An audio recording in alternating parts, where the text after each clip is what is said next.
Hi friends. Welcome to Discover Agriculture YouTube channel. If you are not yet subscribed to our channel, please subscribe now. Broiler chicken is the most popular bird in poultry farming in India. Broilers are reared for commercial marketing of the chicken meat.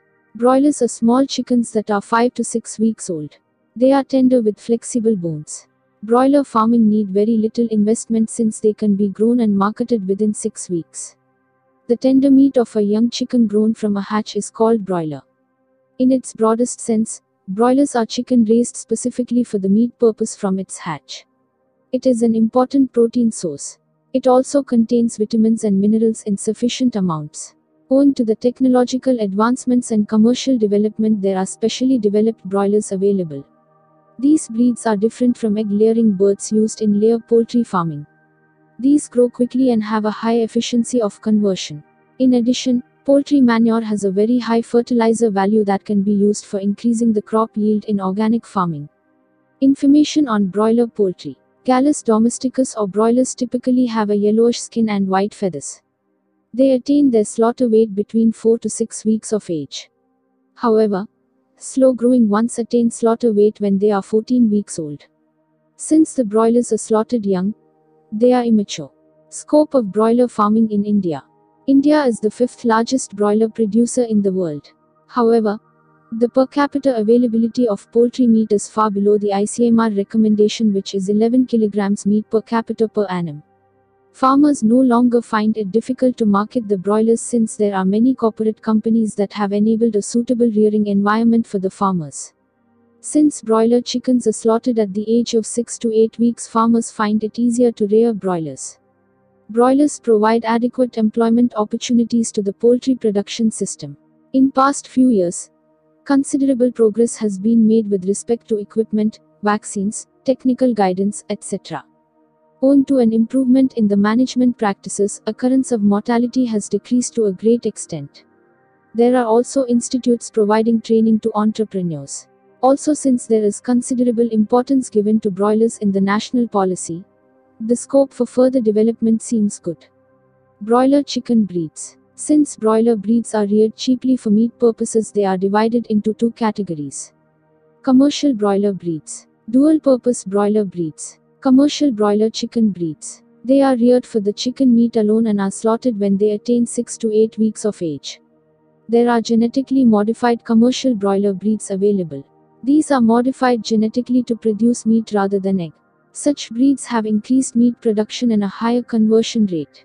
The chicken can be of either sex.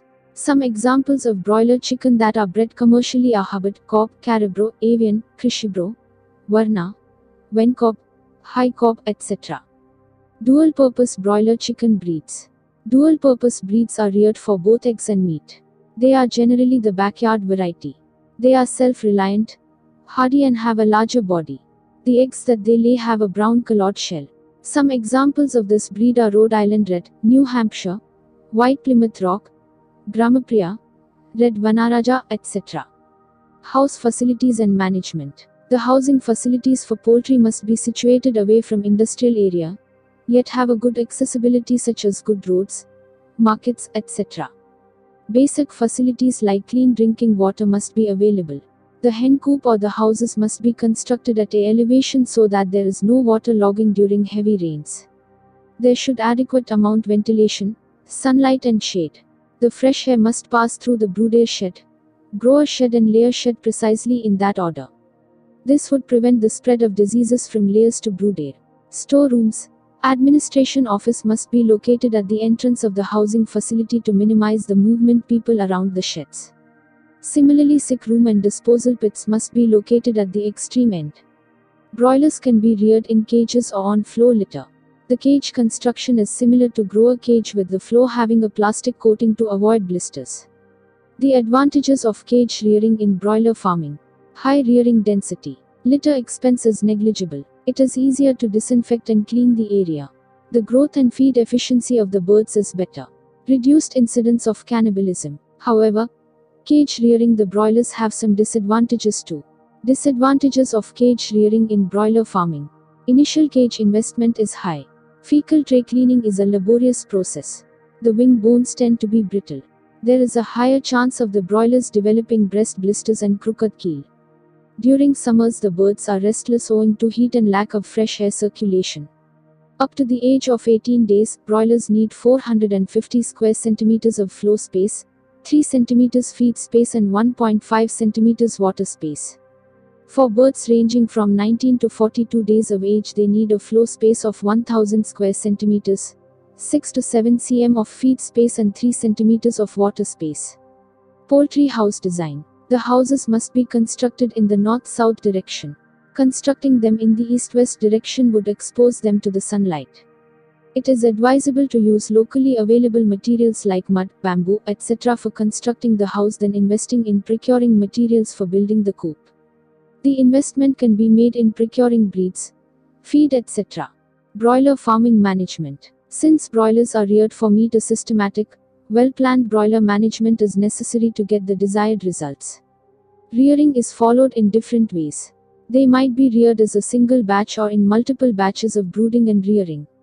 Single batch, also called as all-in all-out system, the farm has only one batch of broilers being reared at a given time. In other words, the chicks would belong to the same hatch. They are purchased as per the farm capacity, reared and marketed in one single lot. It is a more planned system as there is only one batch of birds all belonging to the same hatch to be dealt with at one single time. It also reduces chances of developing infections or the spread of a disease. The mortality rate is reduced while the feed conversion and growth rate is enhanced and more efficient. This system is, however, only suitable for a small poultry farm. It is not suited for a large farm with higher capitals. Multiple batch. As the name suggests, more than one batch of chicks belong to different stages of hatching are reared. The batch interval varies between 1 to 4 weeks. The farmers buy day-old chicks and rear them for up to 5 to 6 weeks before marketing them. While they buy the chicks, they also sell broilers that may be 5 to 6 weeks. They are sold when they attain the desired body weight. Generally, they are sold for table purposes. Farmers ideally have 5 to 6 batches of broilers at any given time. The time interval between two batches may be 2 to 4 weeks. They are generally sold in direct retail marketing.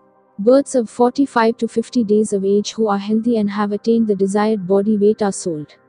While heavier birds are sold early, the weaker ones are reared for a longer period to let them compensate the body weight. Broiler management. Selection and observation. For breeding and rearing day-old, healthy chicks are selected. A healthy chick is generally curious and is always exploring things around the brood air. They scurry away when someone approaches to avoid being captured. Usually, they are very active but huddle together when sick, hungry, tired, cold or scared. A healthy chick has alert, bright and open eyes. In case the chicks stare away and do not react when approached, it is an indication that they are sick. The legs of a healthy chick are straight and stand tall. Crooked legs may be signs of deformities and not necessarily an indication of sickness.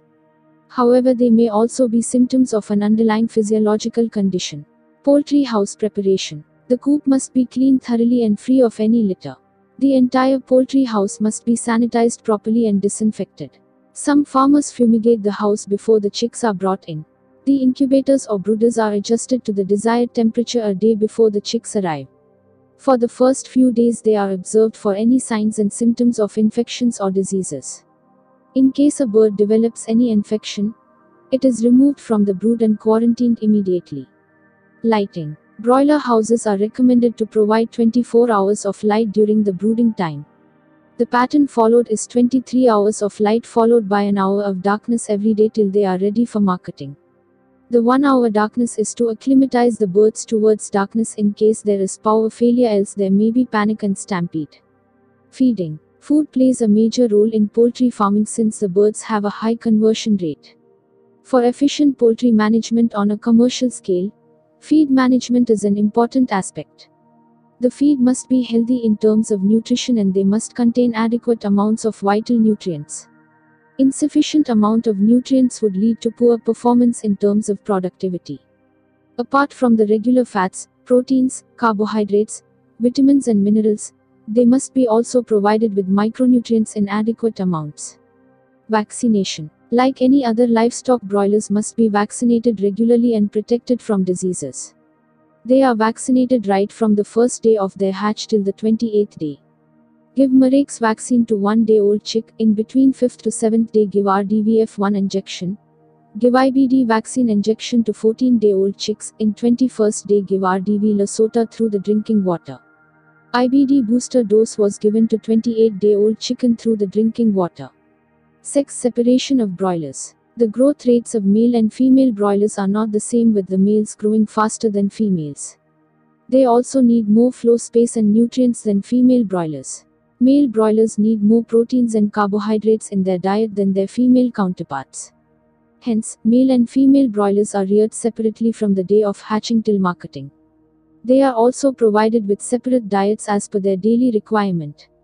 Biosecurity in broiler chicken farming. Biosecurity is applying logic and principles specific to a broiler farm for evaluation of farm operations and monitoring the status of diseases. It also involves continuous evaluation of farm operations to contain diseases. Some of the steps involved are fencing. Fencing is done to ensure that the birds do not escape from the coop. The fencing must be high enough to prevent the birds from escaping. The opening of the fence must also be locked and guarded properly. Visitors. Visitors to the broiler farm must be bare minimum. This is to avoid the broilers from panicking. In addition, restricting visitors would help arrest development and spread of diseases. Pest control. Pests and rodents must be controlled as they are vectors of diseases. Adequate measures must be taken to control the rodent population. Manual checking. The birds must be checked regularly manually for development of disease symptoms. Dead birds, if any, must be disposed immediately in a humane way. Marketing in broiler chicken farming. The broilers are marketed when they are 5 to 6 weeks old. In India, broiler marketing must be planned in advance. This is especially because in India, meat does not have much market value during festival times.